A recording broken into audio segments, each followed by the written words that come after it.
as well as the condolences of Attorney General Barr and the entire department to the family for this tragic loss. This morning, I want to discuss the reasons for our decision and how we reached it. While the department does not normally publicly discuss a decision not to bring charges, we felt that this matter is an exception because it means so much to our community and beyond. Before I continue, let me say as clearly and unequivocally as I can that Mr. Garner's death was a tragedy. For anyone to die under circumstances like these is a tremendous loss. For the family to suffer, as this family has for too long, has only compounded the loss. But these unassailable facts are separate and distinct from whether a federal crime has been committed.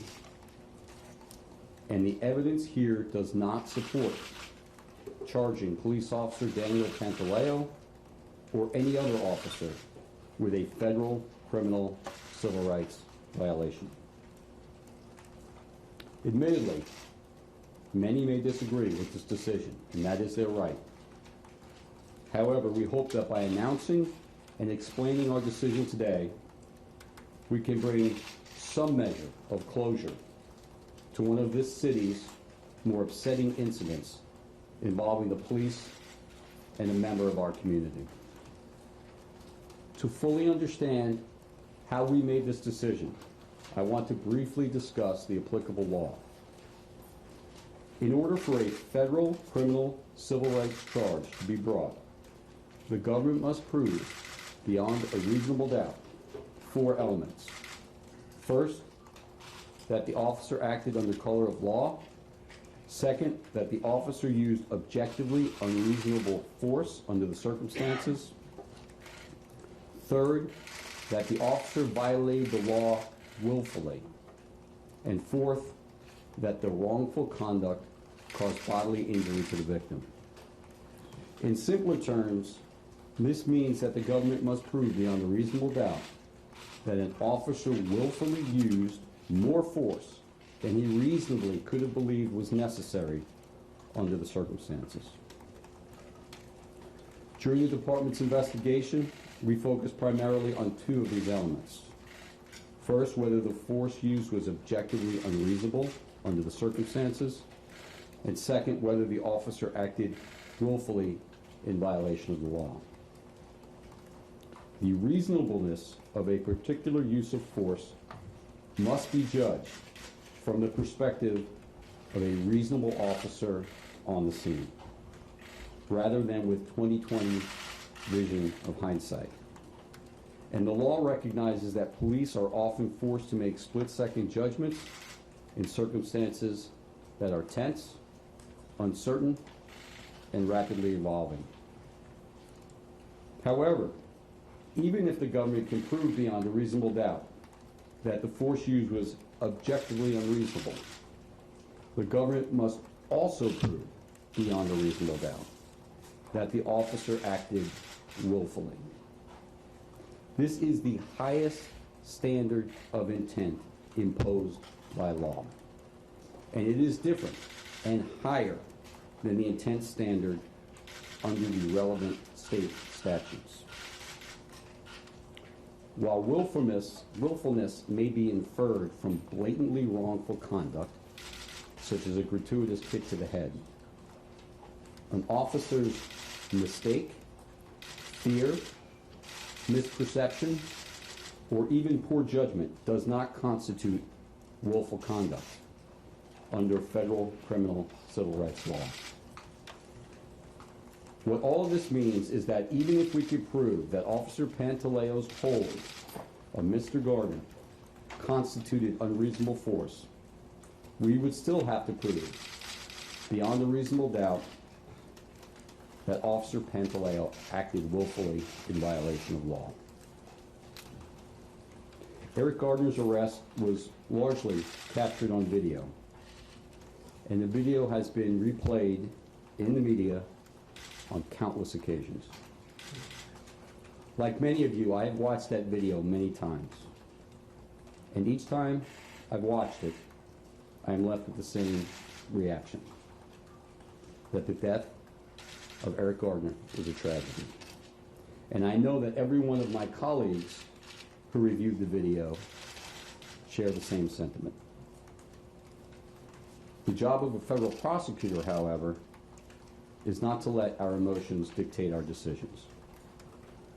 Our job is to review the evidence gathered during the investigation, like the video, to assess whether we can prove that a federal crime was committed.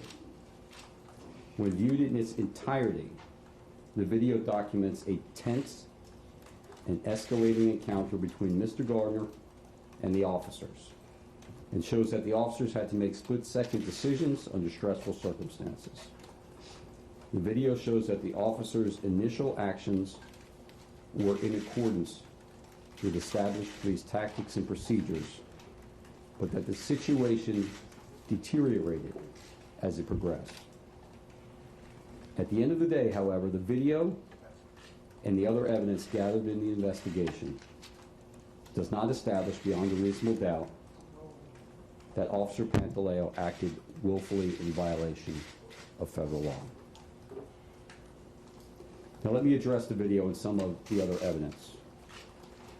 On July 17, 2014, Officers Justin D'Amico and Daniel Pantaleo attempted to place Eric Garner under arrest. The officers were acting that day under direct orders to address complaints about the sale of untaxed cigarettes in the vicinity of Tompkinsville Park in Staten Island. Mr. Garner resisted arrest, both verbally and physically, and consequently, the officers were permitted to use force to effect the arrest.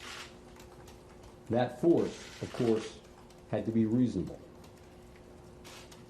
After Mr. Garner resisted arrest, Officer Pantaleo appeared to attempt two approved NYPD tactics, both of which involved the use of force. First, he appeared to attempt an armbar, which involves pulling the hand of a person down while the officer goes behind the person to gain control of him, to put handcuffs on him. As the video makes clear, Mr. Garner twisted his body and freed his arms, evading Pantaleo's grasp, and avoided being placed in handcuffs. Officer Pantaleo next appeared to attempt a second approved tactic, this one called the rear takedown or seatbelt. In this tactic, an officer places one arm under a person's armpit and the other hand across the shoulder and chest of the person in order to unbalance the person and bring him to the ground. Here, Officer Pantaleo placed his right arm under Mr. Garner's right armpit and his left arm on Mr. Garner's shoulder and upper chest, with his left palm facing out and away from Mr. Garner's neck.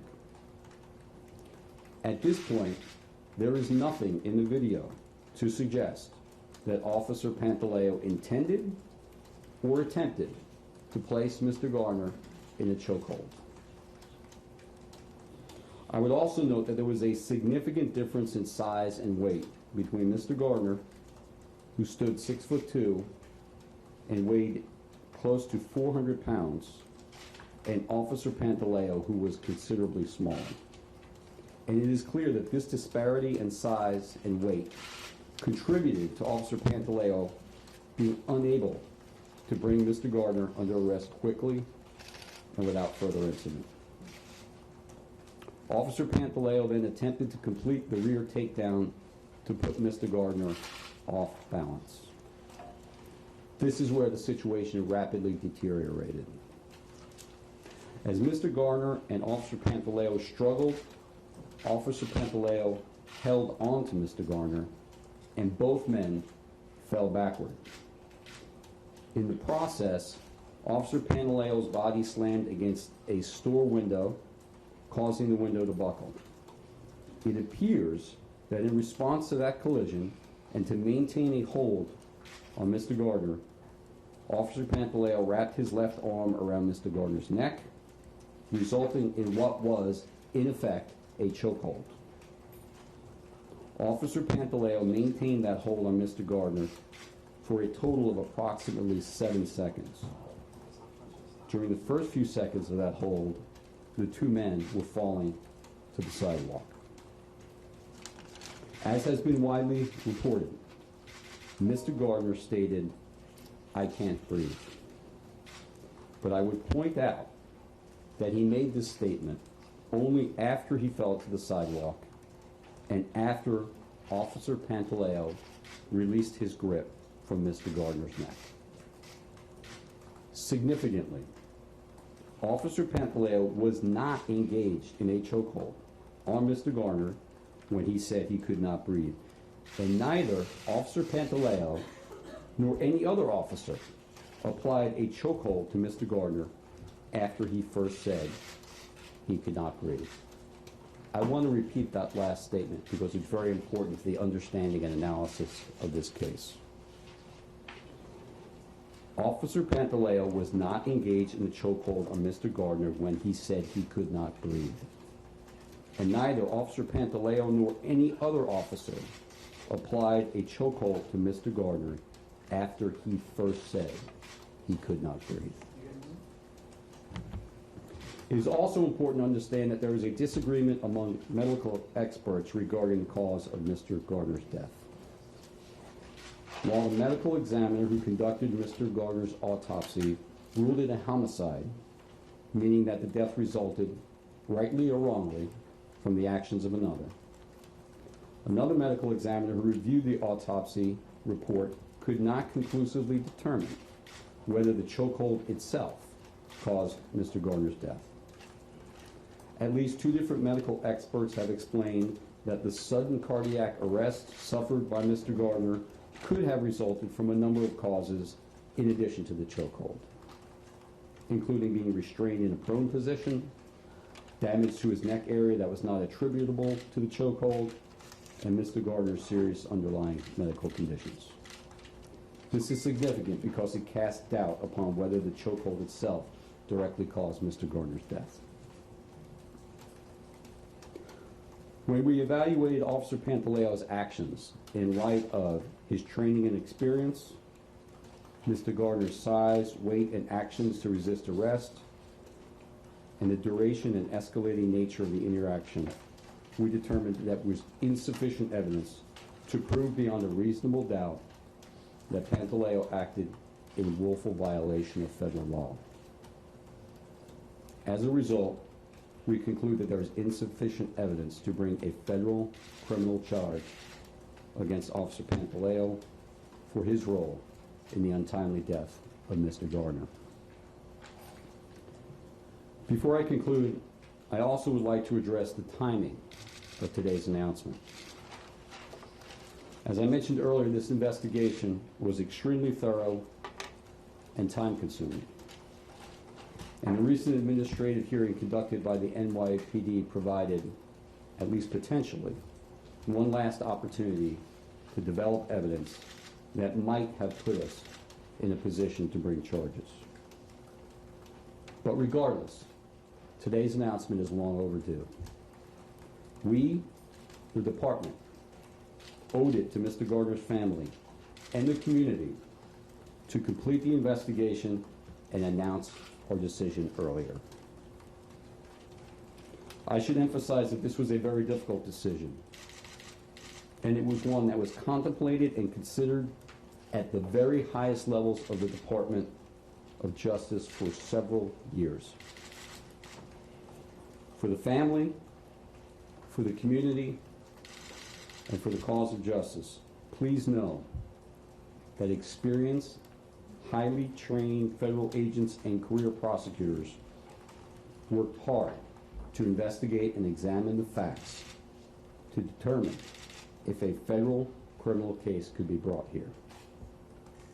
The department remains committed to aggressively investigating allegations of excessive force by police officers and others, and will continue to dedicate all necessary resources to doing so. We are committed to aggressively prosecuting excessive force cases whenever there is sufficient evidence to bring them. Mr. Garner's death was a terrible tragedy. But having thoroughly investigated the surrounding circumstances, the department has concluded that the available evidence would not support federal civil rights charges against any officer. We know and understand that some will be disappointed by this decision, but it is the conclusion that is compelled by the evidence and the law. Thank you. I know that there will be questions. There will probably be more questions than we can handle in this forum. We will take a few of them now, and if there are subsequent questions, please direct them to our PIO, and we'll do the best we can to answer them. Sir. Brian Allen from NBC News. Because this case is so complicated, and you point out that there are inconsistencies like the cause of death and so forth, and because the public has seen this videotape as you have, it sounds to me like some of your critics would say that you are playing the role of judge as well as potential prosecutor. Why not let a jury decide all these facts?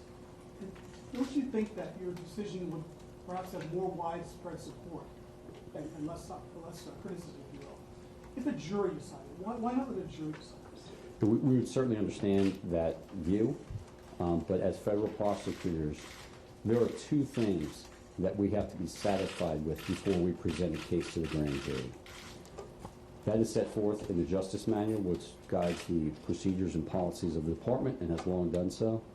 First, as federal prosecutors, we must actually be convinced beyond a reasonable, that we can present evidence beyond a reasonable doubt that the defendant has committed the crimes charged.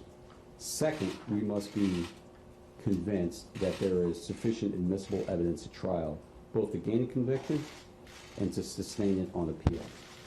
Because in this case, after the full examination of the evidence, we have determined that we, as the prosecutors, are not convinced that this particular defendant or potential defendant committed the offense. We would not go ahead and present it to the grand jury under long-established department policies. Despite what we see on the videotape, you're saying this wasn't even close. I'm saying it was a difficult decision, and that's in part why it took so long. Certainly there was a desire by many people who worked on this case over many years to do everything we could to determine whether charges could be brought. I would say that obviously the fact that it was on video made this different from some other cases where we don't have that sort of compelling evidence up front. But I'm not going to gauge whether it was close or not close. I'm just going to say that we put a lot of time and effort into this. There was a lot of thoughtful discussion within the department, and this is the conclusion that is driven by the evidence in the law. Yeah. Can you describe the meeting with Garner's family this morning? Did you meet with them personally? And they expressed some concern, saying that they weren't given an explanation about your decision, why, and just condolences. So please tell a little bit more. I did, yes. We did meet, my leadership team and I met with the Garner family and some of their advisors this morning. It was an uncomfortable meeting because it's very difficult, obviously. And they were upset, and they had questions that we tried to answer. I will say, as one of their advisors pointed out in the meeting, that the family has consistently called for peaceful protests in the spirit of members of our society who have the best interests of our city at heart, and I echo that. We did our best to try to explain why we reached the decision that we reached, but obviously it was a difficult discussion with the Garner family. I did express my condolences, the condolences of Attorney General Barr and the department, and I apologize to them for how long this took, because the delay certainly is regrettable and inappropriate. Sir, can you expand more on that about the delay and in terms of why did it take so long? It's one of the criticisms. We went through several different U.S. attorneys, different attorney generals, different civil rights attorneys over the UK. I mean, it sounds like there was a problem here, right? Just if you can explain, is it a problem that it took so long? Is that in any way affecting the investigation? This should never have taken as long as it did. I don't think that the delay in any way compromised the investigation. This is not a situation where evidence was lost or memories faded. People were interviewed immediately after the incident, and more than 46 witnesses were interviewed: law enforcement, civilian, expert witnesses in the use of force, medical examiners, and others.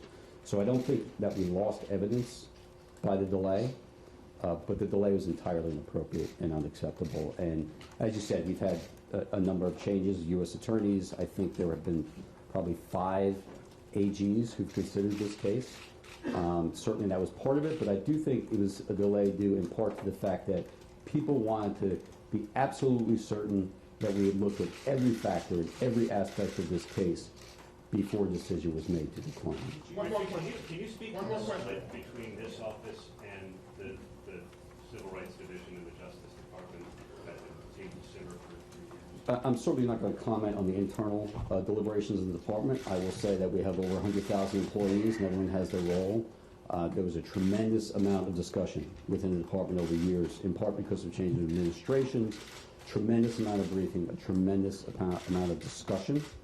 I will say that at the end of the day, Attorney General Barr thoroughly considered this case and made the decision himself, and that is the decision of the department. What about when Eric Garner was on the Okay. ground? Statute of limitations expire. Because there's debate amongst legal experts. I understand. I'll address this, and then I'll ask that you direct any further questions to PIL, and we'll answer them the best we can. I know there's an issue about statute of limitations. So the way this comes into play in this case is there are questions about exactly how these different factors, including the chokehold and other things, contributed to Mr. Garner's death. Because of that, and because of the questions about what exactly caused the death and what combination of factors caused the death, we viewed this as being a case where the government, if it could prove a case at all, could prove beyond a reasonable doubt, perhaps, that Mr. Garner suffered serious bodily injury as a result of the officer's action. That charge has a 5-year statute of limitations. And that's why, in abundance of caution, we made sure that it was thoroughly reviewed and a decision was made before that 5-year statute of limitations was triggered. You talked about Again, the thank you all. You can speed direct further limit. questions to the PIL, and we'll address them the best that we can. Thank you for being here today.